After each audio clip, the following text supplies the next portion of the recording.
அனைவரும் பார்த்துங்க. நாமக்கல் திருச்சி ரோட்ல இருந்து துறை ரோட்டுக்கு வந்த பைபாஸ், புது பைபாஸ் எவ்வளவு அருமையா போட்டுருக்காங்க பாரு ரோடு.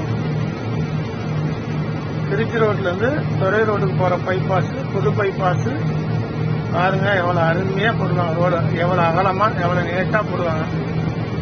கூலிப்பட்டி முறைகளுக்கு மேற்காலையே போகுது. எப்படி அருமையா போடுவாங்க ரோடு, எவ்வளவு அகலம்.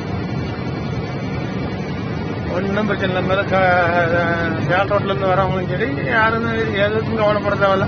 சேல் ரோட்ல இருந்து வரவங்க புதஞ்சேந்த சேந்தமங்கலம் வந்து அப்படி பைபாஸ்ல போய் வந்துடலாம். திருச்சி ரோட்ல இருந்து வரவங்க திருச்சி ரோட்ல இருந்து துறை ரோடு வழியா அப்படி வந்து அப்படியே புதஞ்சேந்த போய் இந்த சேந்தமங்கலம் போய் புதஞ்சேந்த போய் ஏறிக்கலாம். அருமையா எவ்வளவு அருமையா போடுவாங்க பாருங்க. கொல்லிமலை எவ்வளவு அருமையா தெரியுது. சூப்பரா போடுவாங்க.